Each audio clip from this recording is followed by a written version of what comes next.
Good day, everybody. This is Ying Yang in California, Ying Yang in California, with Morsels of a Thought number 1641. This is the number of consecutive days I've come here to try to make you have a great day. I am here to give you morsels of a thought, and I hope it's thoughts of wisdom. The wisdom is like sculpted glass, and sand is like the information we get. So, wisdom is also knowing the right thing to do, which is a form of wisdom. And then after that, the action of doing it causes virtue, acts of virtue to be done. If you're doing the right things and you're avoiding the pitfalls. So here we are with launch, how to take your business to new heights by Jen du Plessis. Duplessis. It's two words. Okay. So we're in chapter 4, part 13. The networking bottom line. Tom Barak says, don't confuse efforts with results. The big idea is do some preparation ahead of a networking event. This will ensure you make at least one good connection. After all, that's your goal. Do you ever get tired of going to networking events and feeling like it was a waste of time? If that's the case, then do some groundwork before you go to make sure that every event you attend results in one quality connection to help you grow, expand, or expose your practice. Now, I have to say, the last time I attended a big conference, I was unable to make it I made a big mistake and took a nap.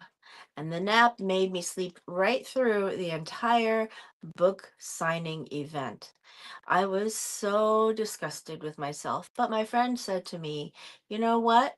You listened to your body. So at that point, my body was more important than all the connections I was going to make. So that's my lesson learned. That is, my body comes first, and then the connections I make. And if I miss the chance to make many connections, then I'm going to do it next time. But first, my body. So here we are with all of the reasons that we go out there, and here we are with the wisdom that that pearls of wisdom that come with Lady Jen du Plessis information, which is actually quite like wisdom because it's her life experiences. Okay, I hear constantly, she says, from loan officers that so many people are involved in so many networking events and groups, but the results just aren't there. It's become the art of being busy. Quote, end quote. When we start looking at the results and actually tracking the contacts made at each event, we find that with the amount of time wasted and energy spent, the consequences for attending these events is loss of money.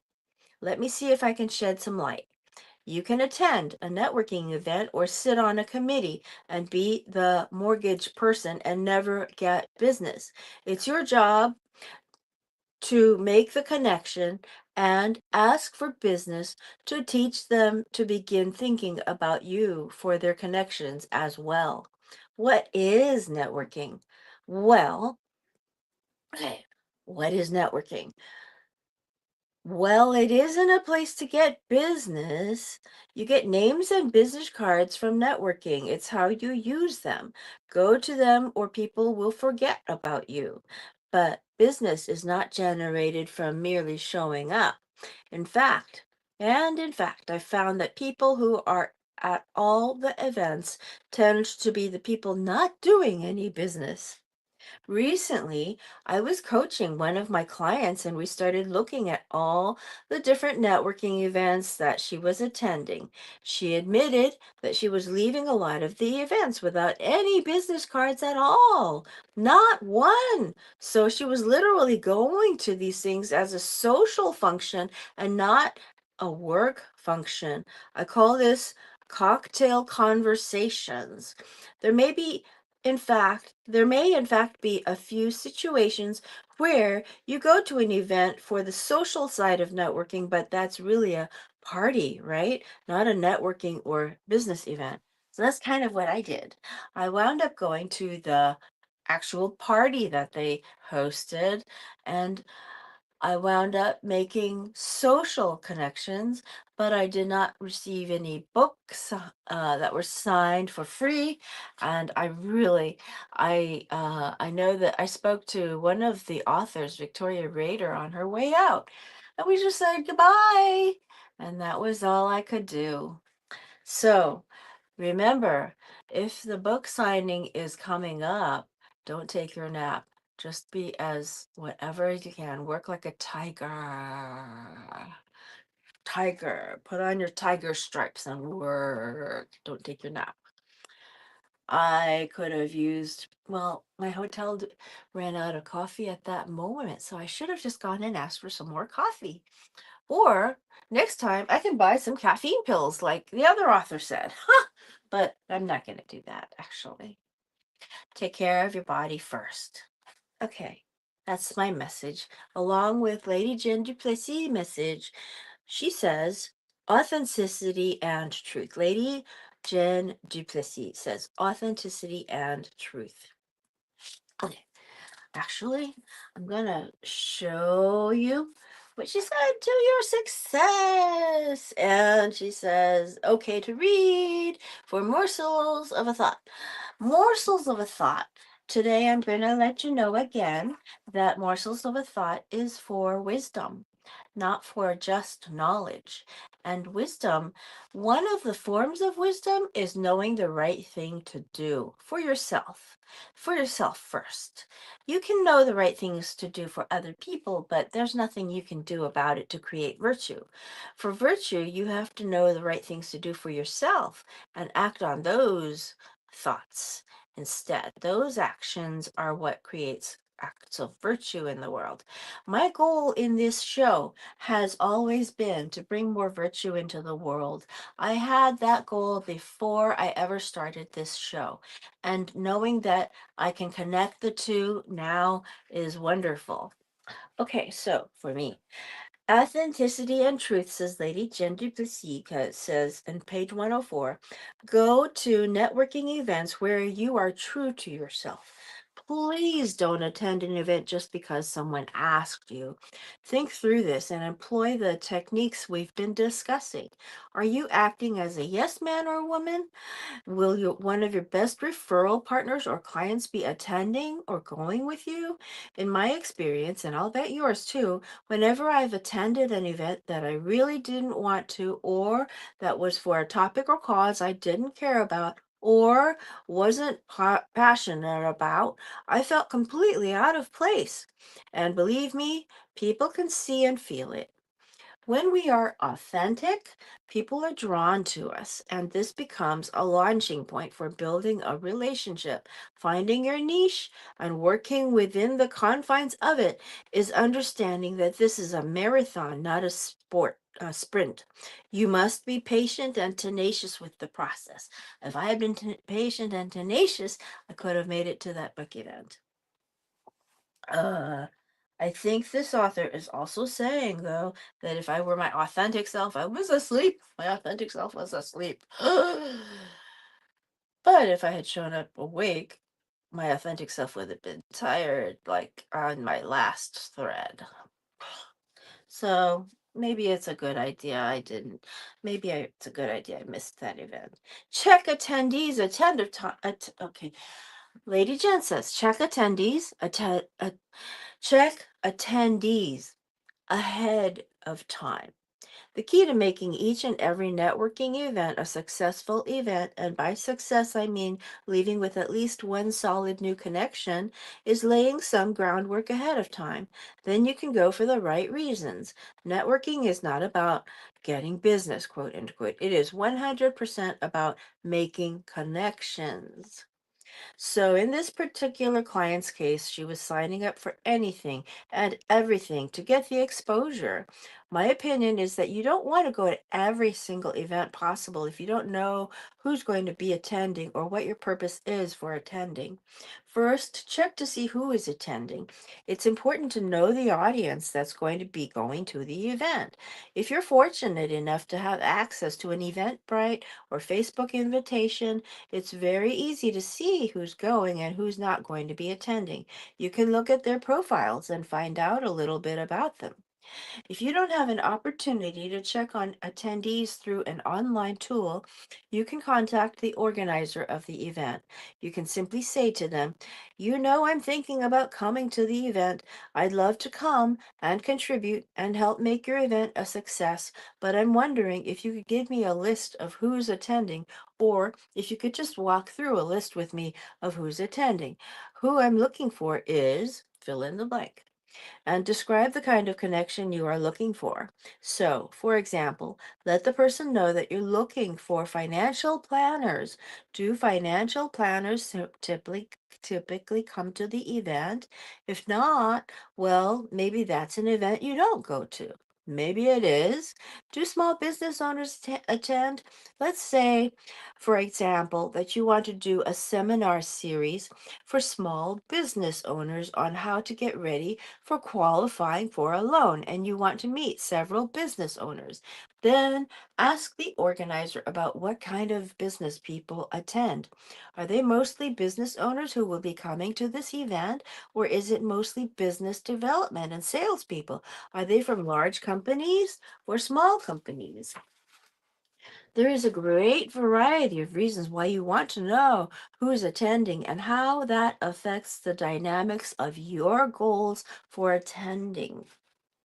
It's interesting because there are ways you can attend and know that you're wanting to talk to a certain person, and you meander your way through the crowd to get to that person, or you jump like I did in front of a person on stage as she's coming down the stairs of the stage. There are ways. There are ways. Okay. Get a warm introduction, says Lady Jen. When you go to the event, don't try to get a business card from every Tom, Dick, and Harry. Make the event worth your while by making a minimum of connections to follow up with. And one way to ensure this is to get the organizer's assistance in meeting a target connection. Let's say that when you talk to an organizer, you find that someone you've been targeting and have wanted to meet, or someone who fits into the category of where you're trying to expand your business will be attending. Then, by all means, ask the organizer if they can make a personal introduction for you. Hold on a second. Hold on. Let's say that when you talk to the organizer, you find that someone you have been targeting and wanted to meet, or someone who fits into the category of where you're trying to expand your business will be attending. Then, by all means, ask the organizer if they can make a personal introduction for you. When you get to the event, go to the organizer and ask them to point out the particular person you're seeking and to introduce you. This way, you're not trying to find a needle in a haystack at a crowded networking event, not knowing who the person is. You won't face the prospect of walking up to someone cold and catching them off guard. You'll get a warm introduction, which is more likely to lead to a 5 or 10 minute conversation. You can have a conversation about their business, not a pitch conversation, but just a conversation to learn about them. Your goal is to follow up after the networking event to schedule a one-on-one meeting. Even better if you can schedule it right there on the spot. If you feel there could be a profitable connection, ask them right then if it would be possible if you could schedule a coffee so that you could see if there's an opportunity for you to work together. That is your main goal, to meet one or two people that you specifically want to meet. After all, it's all gravy. After that, it's all gravy. You can socialize, you can try to meet more connections, or you can leave. Mission accomplished. Fait accompli. I have found that this technique works very well. I don't know how many times early in my career that I left a networking event and said to myself, you know what? Why did I even go? Why did I sit in traffic? Why did I come here for an hour and a half and waste my time? In my case, Yin Yang's case, why did I take a plane, go there, and come back? I learned quite quickly, says Lady Jen. I learned quite quickly that if I just communicate with the organizer, I can almost guarantee the event will be a success for me. That's a great idea. I had never thought of that. I put in the sentence about the plane ride. It was a long plane ride. The buddy system, page 106, has been truly successful for me, and I do it these days to help other people. The primary thing I do is get in touch with the organizer or find a list of who's going to a networking event and make it a point to meet one person or a couple of people I want to meet. Now, I want to say that it would be a pleasure to have an email conversation with the organizer. So I may try to do that before the event comes up. Anyway, so I would like to say again that morsels, I'm thinking of morsels of a thought of wisdom to give you ideas on the right things to do in your lives and give you a good day, inspire you to have a great day, educate the world a little bit, and impart some really good love and knowledge. So, here we are, morsels of a thought of wisdom, number 1641. I have been here that many days in a row. Follow up when you say you will, says Lady Jan. Follow up when you say you will. You've made at least one solid connection at a networking event. That's great. Now, leave yourself some white space, quote, end quote, after the event for following up. If the event is in the evening and you want to follow up to do a one-on-one with someone, or you said you'd send some information or call them, then make sure the next morning that you follow up in the first hour you're in the office. Don't go to a networking event one evening and then have a breakfast the next day with back-to-back meetings, knowing that you can't commit to something you told someone at the networking event. Just be aware of that. Make sure you have some white space behind it somewhere so that you can utilize that time to follow up effectively. If you fail to call when you said you would, then time will pass and eventually you won't call at all. And if so, why did you even bother going to the networking event in the first place? Mission not accomplished. I made some friends. That's about it that time. Jen's Jots. Lady Jen says, let Jen's Jots. Don't focus on me. Focus on Jen's Jots. Create better opportunities at every networking event you attend by finding out who else will be attending and if a particular person or type of person you want to meet will be there. Ask an events organizer to introduce you to a specific person you are seeking. This warm introduction will lead to a more profitable conversation. That's great.